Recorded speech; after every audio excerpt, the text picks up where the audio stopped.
Motivos para deixar a Califórnia. Califórnia, conhecida como o Estado Dourado, que nos anos 80 e 90 atraía tantas pessoas de outros estados e do mundo, e que agora faz exatamente o contrário, faz com que as pessoas queiram fugir de lá. A lista de motivos é enorme, mas vamos citar aqui algumas das reclamações mais comuns de pessoas e negócios que decidem deixar a Califórnia. We're taking all 75 of our jobs, and we're taking our tens of millions of dollars in annual revenue, and we are moving all of that outside the state of California. And this is specifically and really only due to the crappy governance of the state. And we are relocating to a state that is not run like garbage, Tennessee. Regulamentos exagerados. Controle de preços de aluguel, restrições exageradas contra pequenos negócios, restrições que desincentivam construção de moradias que o Estado desesperadamente precisa.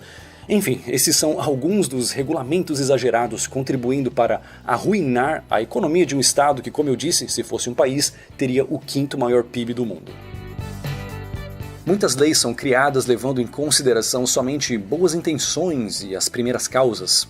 A lei californiana do salário mínimo de $15 a hora é um bom exemplo disso.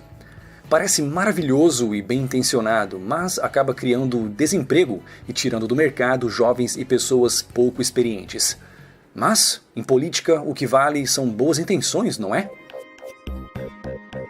E já que não dá para trabalhar de empregado, um jovem californiano, por exemplo, tenta trabalhar por conta própria e descobre que o sistema de ensino na Califórnia é uma porcaria. Um sistema que encheu sua cabeça de linguiça e ideologia política por anos, mas não ensinou as habilidades práticas para ter um trabalho qualificado. See, the problem is our schools are dumb. Instead of California fixing the problems, they just spend money subsidizing poverty. Então, esse mesmo jovem decide se tornar um trabalhador informal para ganhar uns trocados. Ele se propõe a pintar casas, consertar telhados e chão, mas para isso na Califórnia você precisa de uma licença que exige pelo menos 4 anos de experiência. Conseguir tal experiência vai ser difícil para quem não tem experiência. Afinal, com o salário mínimo, que só pode ser pago para quem já tem experiência, o jovem do exemplo tem a má experiência de não ter a experiência necessária para adquirir a experiência. Enfim, é complicado. Então, mais uma vez, o nosso jovem californiano está desempregado graças ao governo. Mas o jovem do exemplo tem que pagar as contas, então ele parte para fazer trabalhos braçais como consertar telhados, chãos e pintar casas sem ter a licença necessária. E logo ele é pego pelas autoridades e criminalizado. E agora, o azarado jovem do exemplo, que já nem é mais tão jovem assim, resolve desistir da vida. Aí começa a beber, a usar drogas e vai morar nas ruas. Parece ser uma história triste demais para ser verdade, mas não, na Califórnia essa é uma história comum. E aí um dia ele fica com fome e rouba uma bolsa de dentro de um carro e logo é denunciado. Mas a polícia não pode fazer nada, pois pequenos delitos foram descriminalizados, desde que o delito não cause danos maiores que $1.000. Então, na Califórnia, quem está de mãos atadas são os policiais e não os infratores. E como se não bastasse, recentemente a polícia sofreu cortes de verbas e os policiais estão proibidos de agir. Por exemplo, os policiais não podem mover os pertences de um sem-abrigo que resolveu acampar na frente de uma loja ou de um restaurante. Como consequência, pequenos empresários sofrem tremendamente. Pequenos mercados sofrem furtos constantemente. E quanto a restaurantes, quem vai querer almoçar no seu estabelecimento quando há dezenas de usuários de droga defecando na frente da sua loja?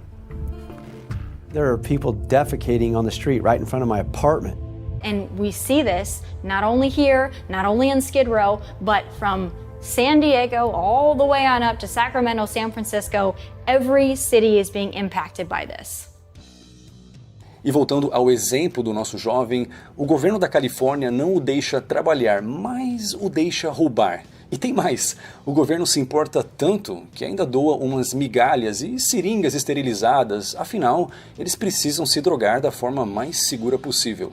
O governo da Califórnia se importa muito com o pobre, se importa tanto que faz com que cada vez mais pessoas fiquem pobres e continuem sendo pobres. E agora, o governo precisa aumentar os impostos para torrar em medidas paliativas para uma crise sanitária que ele mesmo criou. There's over-regulation in California that's taxes. off the fucking chart. The taxes are so crazy there, and they're trying to raise them up to 16.8%. And then what are you going to do with that money? Fuck it up worse? You're going to have more money to fuck things up? I just don't understand. Há mais de 66 mil moradores de rua só em Los Angeles e 124 mil no estado da Califórnia. E esse número vem aumentando nos últimos anos, e a tendência é que aumente ainda mais. Sim, muitos desses desabrigados sofrem de problemas mentais, muitos sofreram tragédias pessoais e estão quase que irremediavelmente viciados. Sim, essas pessoas precisam de alguma forma de ajuda. Mas o fato é que muitas dessas pessoas são sim perigosas, principalmente quando estão fora de si devido às drogas e problemas mentais. É quase impossível caminhar pelas ruas onde eles ficam em grandes números sem presenciar ou sofrer algum tipo de abuso verbal ou físico dessas pessoas. E ao invés de resolver o problema, não, o governo cultiva o problema. E como se não bastassem as cracolândias, quem vive em Los Angeles ou São Francisco é também obrigado a lidar com um custo de vida exorbitante. De acordo com essa reportagem, essa era a casa mais barata à venda em São Francisco.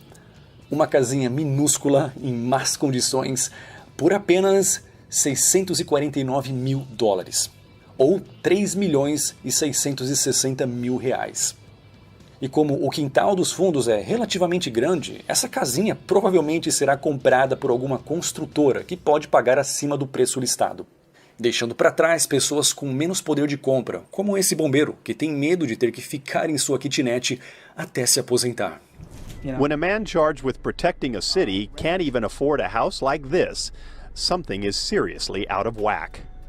Who knows? I might have to stay in my small studio apartment until I retire. All of this, combined with an extremely high cost of living, is forcing residents and businesses to leave the state at record numbers. Com imóveis cada vez mais caros e uma dívida estudantil de dezenas de milhares de dólares, muitos jovens estão confrontando a dura realidade de que talvez nunca terão uma casa própria, ou pelo menos não na Califórnia. Muitos millennials já se contentaram em morar numa beliche por $1.200 por mês. E não, eu não disse uma casa com uma beliche. Com esse dinheiro, você só tem direito a uma beliche mesmo, num quarto com várias outras pessoas. Só de pensar que com essa quantia mensal você consegue alugar uma casa de luxo em muitos lugares da Europa, ou pelo menos uma casa digna num estado americano decente. E ainda não acabou, os preços altos não estão limitados a imóveis somente. Gasolina, transporte, serviços, lazer, supermercados, tudo acaba ficando desnecessariamente mais caro na Califórnia. Até mesmo a eletricidade na Califórnia é 50% mais cara que a média nacional. E 20% da população da Califórnia vive abaixo da linha da pobreza. Essa é a maior taxa de pobreza do país. Quem tem a chance de trabalhar remotamente pode se mudar para outro estado. Mas quem não tem essa chance, como o bombeiro do exemplo, acaba sofrendo com a realidade distópica desse estado.